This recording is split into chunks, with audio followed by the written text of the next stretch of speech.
Αγαπητοί τηλεθεατές, καλησπέρα σας.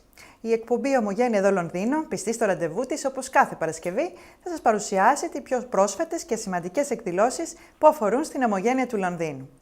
Να σας υπενθυμίσουμε ότι μπορείτε να παρακολουθείτε το πρόγραμμά μας, αλλά και τις υπόλοιπες παραγωγές του Hellenic TV από το κανάλι 225 στα Freeview, αλλά και διαδικτυακά. Περισσότερες πληροφορίες σχετικά με τα προγράμματα του Hellenic TV μπορείτε να βρείτε στην ιστοσελίδα μας www.hellenictv.net, ενώ για τον τρόπο με τον οποίο μπορείτε να παρακολουθείτε το Hellenic TV στις τηλεοράσεις σας μαζί με τα μεγαλύτερα και δημοφιλέστερα ελληνικά και κυπριακά κανάλια στην ιστοσελίδα www.hellenictv.co.uk. Επίσης, το Hellenic TV με την πρόσφατη συνεργασία του με την Sita UK διαθέτει το Rockbox, όπου μπορείτε να παρακολουθείτε το Hellenic TV One και ολόκληρη την πλατφόρμα του, που περιλαμβάνει 14 ελληνικά κανάλια από Ελλάδα και Κύπρο, νέες κινηματογραφικές παραγωγές και πολλά άλλα. Το Rockbox μπορείτε να το προμηθευτείτε από τα γραφεία της Sita UK στο Southgate. Επίσης, να σας αναφέρουμε ότι μέσα από την εκπομπή μας μπορείτε να παρουσιάζετε τις εκδηλώσεις σας και να προβάλλετε την επιχείρησή σας. Αν θέλετε να αποφεληθείτε αυτής της μεγάλης ευκαιρίας και να διαφημιστείτε στο Hellenic TV και σε ολόκληρη την πλατφόρμα του, επικοινωνήστε μαζί μας στο τηλέφωνο 020 8292 7037 ή στην ηλεκτρονική μας διεύθυνση info@hellenictv.net. Στο σημερινό μας πρόγραμμα θα σας παρουσιάσουμε θέματα ποικίλης ύλης.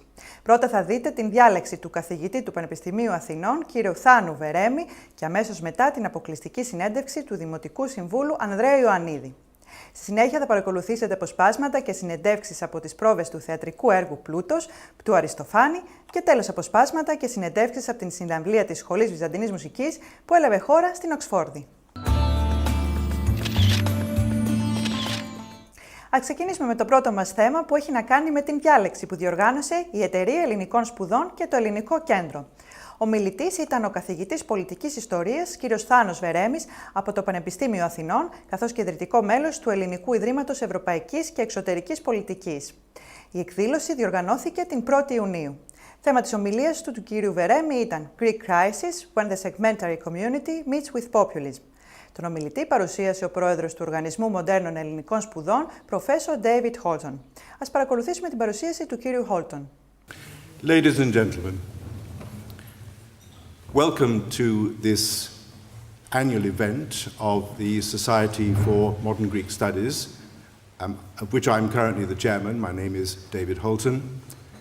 The Society was founded 5 years ago, and each year since then we have held an annual event after our AGM at which we invite a distinguished speaker, an expert on some aspect of Greek affairs, to come and talk to us. Last year, for example, we had the novelist Victoria Hislop, who spoke about her work writing about Crete and Thessaloniki in her novels. This year, a rather different speaker, a rather different subject.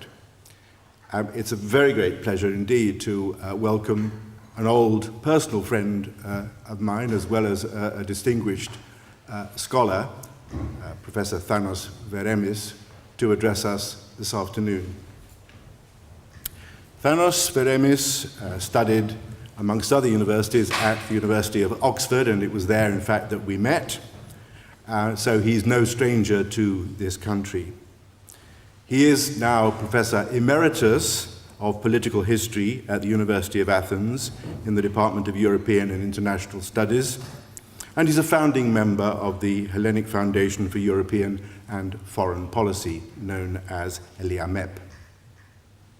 He's been Research Associate at the International Institute for Strategic Studies in London, a visiting scholar at the Center for European Studies at Harvard University, a visiting professor at the Woodrow Wilson School of Public and International Affairs at Princeton University, a visiting fellow at St. Antony's College in Oxford, Constantine Karamanlis Professor at the Fletcher School of Law and Diplomacy, Medford, Massachusetts, and more recently, President of the National Council of Education in Greece from 2004 to 2010. In addition to his very distinguished public profile, he is also the author of numerous studies on modern Greek history and politics, either on his own or in collaboration with colleagues. His first major book, The Military in Greek Politics, appeared in 1997. With Mark Dragoumis, he co-authored Greece in the World Bibliographical Series. With John Koliopoulos, Greece, the Modern Sequel. A book on the Balkans, construction and deconstruction of states. Modern Greece, a history since 1821. And most recently, as far as I know, a biography of Eleftherios Venizelos. Thanos Veremis, I think, is already known to many of you from his public life, his public appearances, and also from his writing. So perhaps it's superfluous for me to introduce him to you. Safe to say that it is a very great honor and pleasure for us to have him with us today and to invite him now to give us his lecture, which has the title, The Greek Crisis, When the Segmentary Community Meets with Populism. Στη συνέχεια στο βήμα ανέβηκε ο κύριος Θάνος Βερέμης, ομότιμος καθηγητής πολιτικής ιστορίας στο Πανεπιστήμιο Αθηνών και ιδρυτικό μέλος του Ελληνικού ιδρύματος Ευρωπαϊκής και Εξωτερικής Πολιτικής.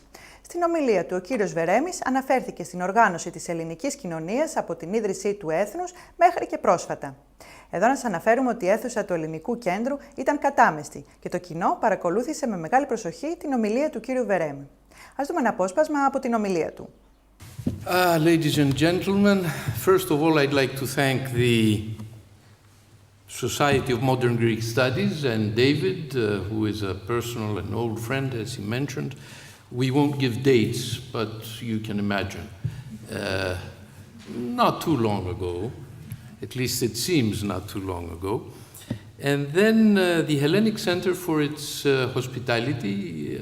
I think the fact that we're here today is due to their hospitality, and it's a great pleasure to be here again. This isn't my first visit to the Hellenic Foundation. Now, the subject of my lecture is, as David mentioned, the segmentary society meets, sounds like a thriller, and it is a thriller in a sense, meets populism. Now, I have to define the two concepts so that you won't be wondering what segmentary society is about, and populism you probably know better. But segmentary society is a term invented by Ernest Gellner, a very distinguished professor of Cambridge, among other places, a great scholar, a political scientist and historian, who passed away maybe a decade ago. He believes that there are basically three types of political societies. One is the society such as our own, or such as the Western countries that operate on the rule of law, civil society. That is probably a term that you know. And then there's the totalitarian societies, which had been once upon a time, now there are fewer, that had ruled half of Europe, or a good part of Europe nevertheless. And finally, there is a third type of society, and this is Gellner's invention, the segmentary society. Whereas the other two, the totalitarian and the civil society, are modern concepts. They have to do with modernity. They appear in the 18th century, at least the civil society, or versions of the civil society, and then they develop further in the 19th and 20th century.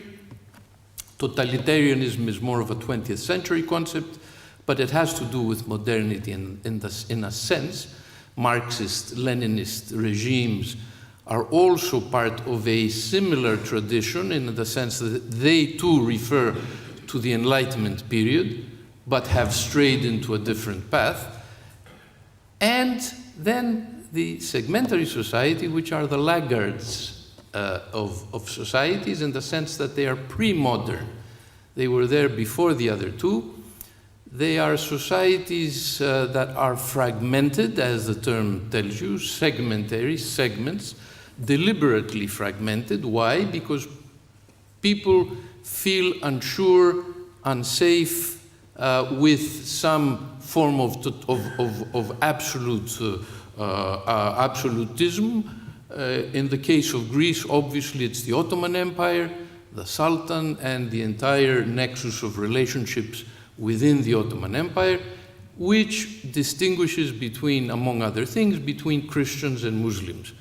Muslims are first-rate citizens, Christians, Jews, and the others are second-rate citizens, were in that kind of regime.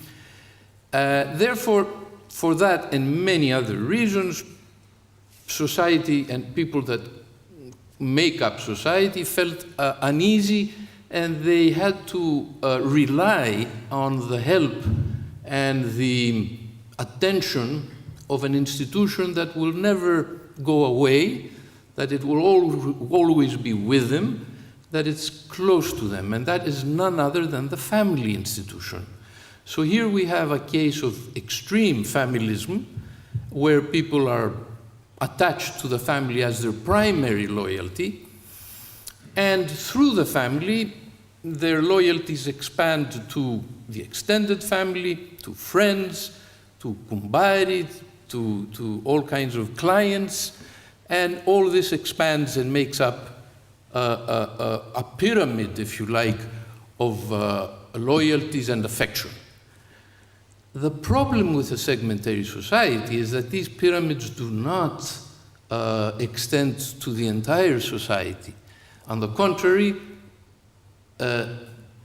these pyramids apart are contentious. They compete with each other. Sometimes mostly it's a cutthroat competition. They dislike the other pyramid across wherever that may be, and hence these are segmented societies. You can imagine how such societies operate in normal times. Well, the answer is they don't. In cases of crises, they tend to get together. That's a different thing. And we have such instances of crises that bring all these different fragments of Greek society together, such as the War of 1940-41, when people suddenly felt that their loyalty lies in their Greekness as opposed to their family. But in normal times, when the family is not, when the nation is not threatened, their primary loyalties certainly are not with the state. And there are two sides to the nation state. There's a nation which is pure and holy, and there's the state which is something to be wary of, that you need to foil, that you need to undermine in order to do what is best for your own interests. Hence, when people wonder how is it that the Greeks, who are normally in a state of in a fractured state, in a state of fragmentation, how is it that they get together on certain instances and they do great things, heroic things, and so forth? But unfortunately, this lasts as long as the crisis lasts, and sometimes even less. Now, the Greek War of Independence, because I think there we have the best example of how a fragmented, segmentary society operates.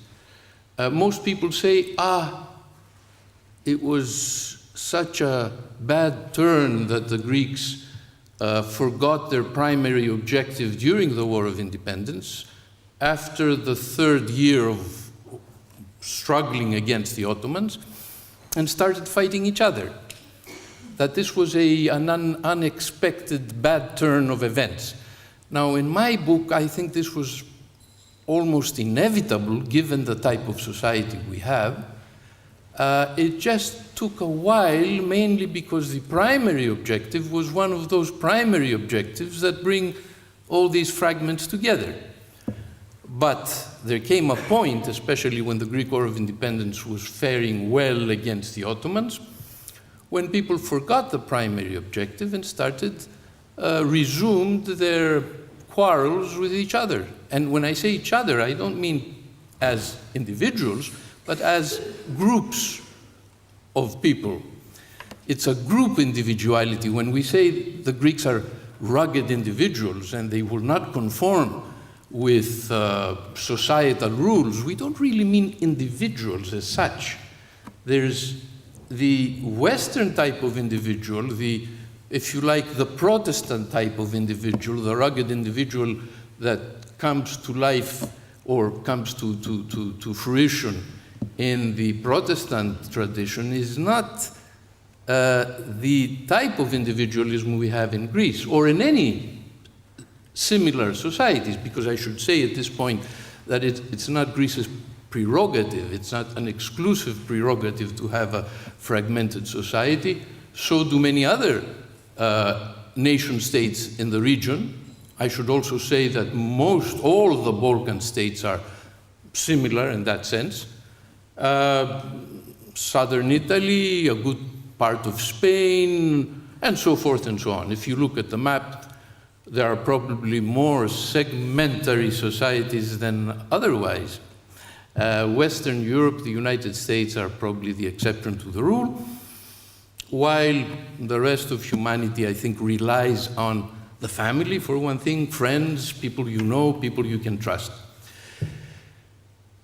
The problem with Greece is that it was not just a segmentary society. This is not a problem necessarily, but it's the idiosyncrasy of Greece, historically speaking, is that there was also a tendency to imitate the progressed world, a tendency to imitate the West, obviously, the prototypes, the political prototypes of the founding fathers of the Greek War of Independence and of the constitutions that came after it, or during the War of Independence, were people who came from abroad, the diaspora Greeks.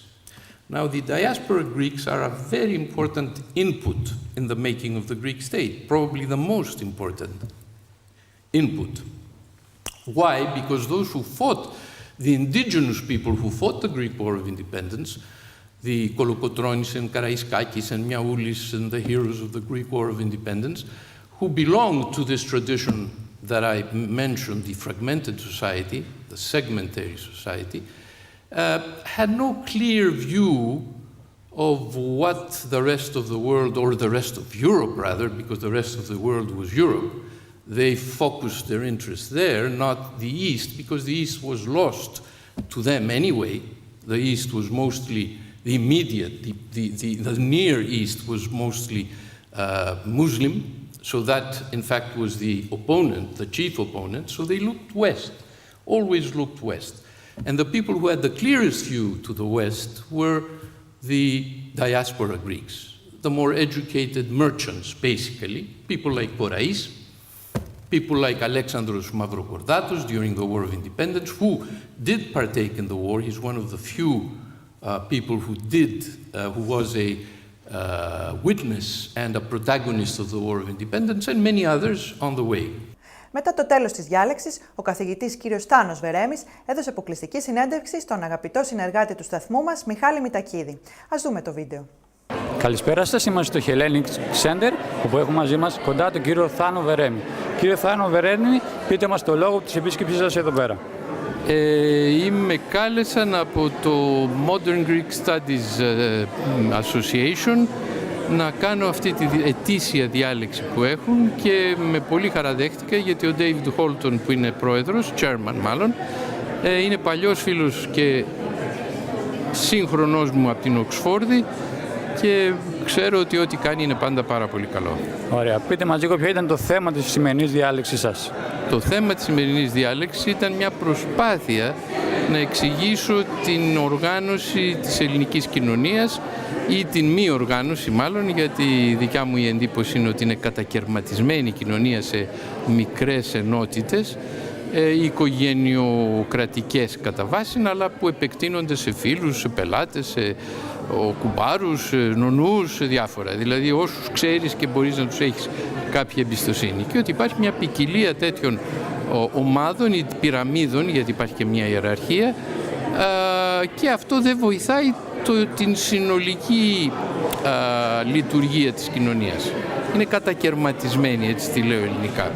Ωραία. Αναφέρατε κατά τη διάλεξή σας στα ονόματα του κύριου Ανδρέου Παπανδρέα, του κύριου Σαμαρά, του κύριου Τσίπρα, του κύριου Καμένου. Ναι. Ποια πιστεύετε ότι είναι η γνώμη σας ότι οι συγκεκριμένοι πολιτικοί φέρουν κάποια ευθύνη για τη σημερινή κατάσταση της Ελλάδος? Κοιτάξτε, η ευθύνη για τη σημερινή κατάσταση βαρύνει περισσότερο τους παλιότερους, μοιραία. Ο Τσίπρας, ας πούμε, δεν έχει ευθύνη ο ίδιος για τη σημερινή κατάσταση, αλλά δεν συνεισφέρει στη βελτίωσή της με τις υπερβολικές του απαιτήσεις και με τις παράλογες αξιώσεις του από το κράτος, που δεν έχουν καμία σχέση με την πραγματικότητα σήμερα. Ο Ανδρέας Παπανδρέου βέβαια είναι παρελθόν, είναι μια ιστορία που αξίζει να τη μελετήσουμε για να δούμε πού δεν πήγαμε πολύ καλά. Είναι, αν θέλετε, ο κύριος φορέας του λαϊκισμού στην Ελλάδα, του σύγχρονου λαϊκισμού, και ο Αντώνης ο Σαμαράς έκανε μια στροφή τον τελευταίο χρόνο, θα έλεγα, εντυπωσιακή. Δηλαδή από έναν λαϊκισμό πρόπερση που δεν ήταν καθόλου καλή ιδέα από καμία άποψη, κάνει τώρα μια υπεύθυνη προσπάθεια να κρατηθεί η Ελλάδα στο ευρώ, με θυσίες βέβαια φοβερές, αλλά φοβάμαι ότι δεν υπάρχει και άλλη οδός από αυτήν. Θα μπορούσε να υπάρξει αν η Γερμανία είχε άλλες απόψεις περί χρεών και περί κοινωνιών, αλλά αυτό μπορεί να αλλάξει μετά τις γερμανικές εκλογές. Θα δούμε. Ωραία. Μια άλλη τελευταία ερώτηση. Αναφέρατε στην ομιλία σας για το ότι το νόμισμα έχει δύο όψεις. Και αυτό συγκεκριμένα για την εντροπία του Έλληνα, πως όταν βγαίνει στο εξωτερικό αποδίδει καλύτερα. Γιατί πιστεύετε ότι συμβαίνει αυτό? Πιστεύω ότι συμβαίνει αυτό γιατί η ελληνική κοινωνία, όπως είναι αυτή η κατακερματισμένη κοινωνία, κάνει τους ανθρώπους εξαιρετικά ανταγωνιστικούς, δηλαδή τους προετοιμάζει για δύσκολες αναμετρήσεις, και επίσης η σχέση με την οικογένεια, που είναι πάντα ισχυρή στην Ελλάδα, αποτελεί ένα ομφάλιο λόρο που κρατάει το άτομο δεμένο συναισθηματικά με κάποια πρότυπα και με κάποιες απαιτήσεις που του γίνονται στη ζωή. Και αυτό έχει συχνά θετικό αποτέλεσμα. Αυτή είναι η θετική πλευρά. Η αρνητική είναι άλλη, μεγάλη και γνωστή. Αλλά υπάρχει και μια θετική πλευρά, όπως όλα τα πράγματα. Τίποτα δεν είναι χωρίς την άλλη πλευρά. Ωραία, και μια που αναφέρατε για θετική πλευρά, πιστεύετε ότι τα πράγματα θα πάνε καλύτερα στην Ελλάδα? Ασφαλώς θα πάνε, δεν έχω καμία αμφιβολία. Το μόνο ερωτηματικό είναι πόσο θα κρατήσει η δυσχέρεια και τι τίμημα θα πληρώσουμε στο τέλος για όλα αυτά. Καλώς, ωραία. Σας ευχαριστούμε πολύ που μιλήσατε στο Hellenic TV. Να είστε καλά, γεια σας. Εδώ να σας αναφέρουμε ότι ολόκληρη τη διάλεξη θα την παρακολουθήσετε προσεχώς στην εκπομπή με το φακό του Hellenic TV.